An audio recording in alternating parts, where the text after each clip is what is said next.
दूरदृष्टि underground road. वो एक सुंदर गांव था। हरे भरे खेत से भरे हुए तालाब से बहुत सुंदर रहता है। उस गांव के सरपंच का नाम धर्मराज था। वो बहुत ही अच्छा और ईमानदार था। उस गांव से शहर जाना बोले तो एक पहाड़ बीच में आता है। इससे सभी लोग को उस पहाड़ी से घूमकर जाना पड़ता था। इससे उनको बहुत तकलीफ होती थी।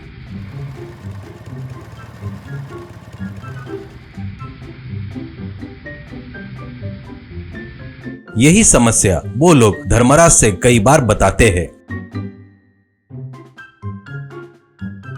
एक दिन धर्मराज, मेरे गांव के लोगों, आपके लिए एक खुशखबरी लेकर आया हूँ। वो क्या है पता है? मैंने जो सरकार को निवेदन दिया था ना, उनकी नजर अभी उस पर पड़ी है। इसलिए अपने सबकी इच्छा के अनुसार उस पहाड़ी के बीच से सुरंग खोदकर रास्ता बनाने की सोच रहे हैं। वैसे रास्ता बन गया तो अपन लोग सबको पहाड़ी को चक्कर लगाकर जाने की जरूरत नहीं पड़ेगी। जल्दी ही वो काम शुरू होगा, ऐसा तुमको बताते हुए खुशी हो रही है, ऐसा कहता है। तभी सभी लोग तालियां बजाकर धर्मराज जी जिंदाबाद, धर्मराज जी जिंदाबाद के नारे लगाते हैं। ऐसे उस पहाड़ी के पास काम शुरू हो जाता है।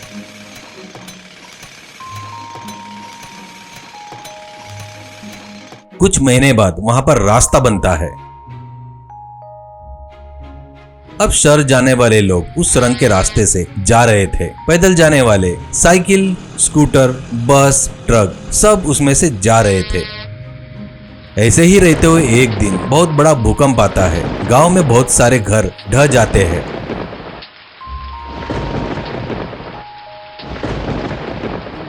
सुरंग के रास्ते के बीच में पत्थरों का ढेर गिरकर आना जाना बंद हो जाता है। इससे लोग बेचारे फिर से पहाड़ी के चक्कर लगाकर जाने लगे।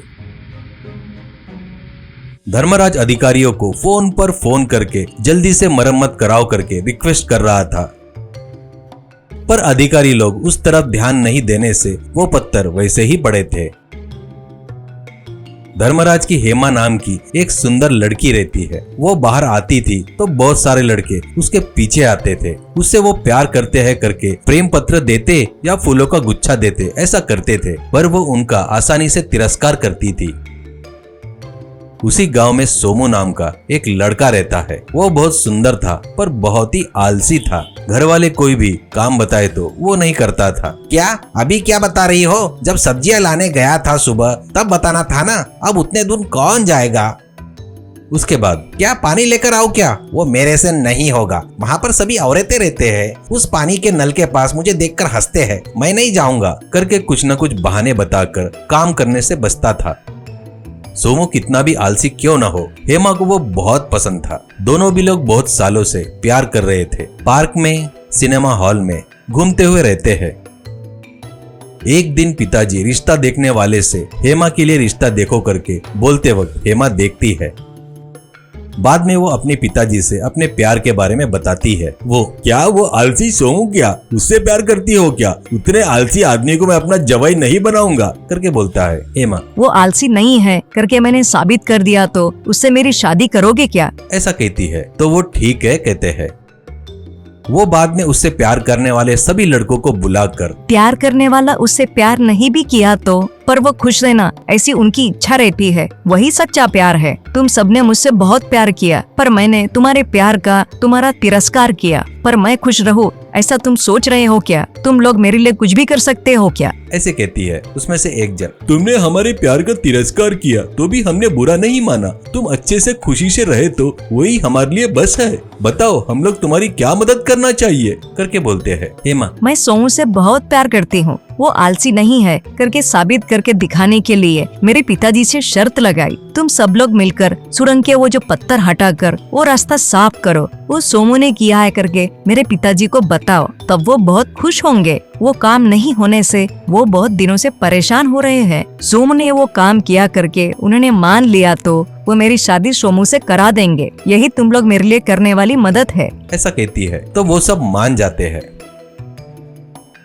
बाद में उस सब सोमू को लेकर उस पहाड़ी के पास आते हैं। एक आदमी, हेमा के प्यार को तूने पाया है यार, तू तो बड़ा किस्मत वाला है। हम लोग ये पत्थर हटाकर तुम्हारी रैली निकाल कर धर्मराज जी के पास लेकर जाएंगे। ये काम तुमने किया है करके उनको बताएंगे। हम लोग ये सच है करके गवाह भी देंगे। ऐसा कहते हैं। सोमू ठीक है कहता है।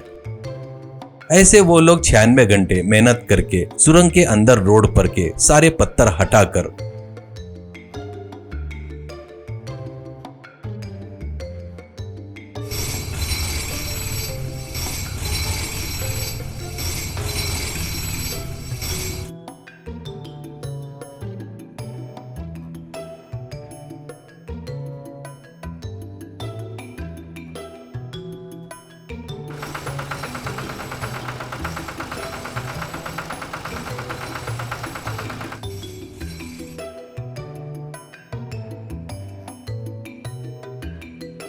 बाद में उसको उठाकर रैली निकालकर धर्मराज के पास आकर बताकर सोमू मेहनत करके वो पत्थर हटाया है करके सब लोग बताते हैं।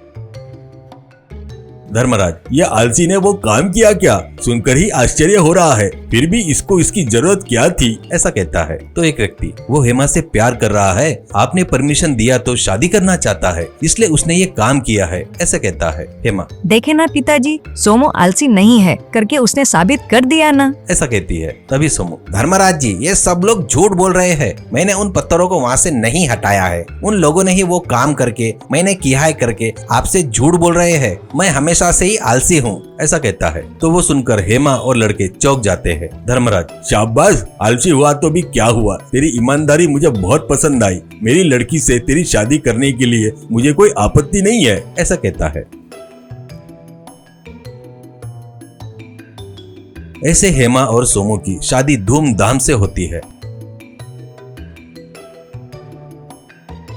बाद में हेमा, असल में तुमने सच क्यों बताया? मेरे पिताजी तुम्हारी ईमानदारी से खुश नहीं हुए तो अपनी शादी होती थी क्या? करके पूछती है। तो सोमू, हाँ मैं खुद आलसी हूँ, तुमसे शादी करना मुझे पसंद है, पर इसलिए मैं अपने आलसीपन को छोड़ नहीं सकता ना। तेरे ऊपर प्यार से मैंने उन पहाड़ी के पत्थरों को हटाया करके मान लेते थे तो आगे चलकर मुझे ऐसे काम और कितने करने पड़ सकते हैं करके डर कर सच बता दिया। अगर मुझे ऐसे काम बताए तो हर बार तेरे प्यार में फेल हुए लोग मेरी मदद थोड़ी ना करेंगे। ऐसा कहता है। हेमा, तेरी दूरदृष्टि की तारीफ करूं या तेरे आलस को मानूं, कुछ समझ में नहीं आ रहा है। यानी तू अब पूरी तरह आलसी बनकर ही रहना चाहते हो क्या? ऐसा कहती है। तो सोमू, नहीं मैं अभी अकेला नहीं हूँ, मेरी अब पत्नी भी है। मैं ऐसे ही आलसी बनकर रहा तो तुझे और तेरे पिताजी का नाम खराब होगा। ये मुझे पसंद नहीं है। अब से मैं बड़ी मेहनत से काम करूंगा। ऐसा कहता है। वो सुनकर हेमा बहुत खुश होती है।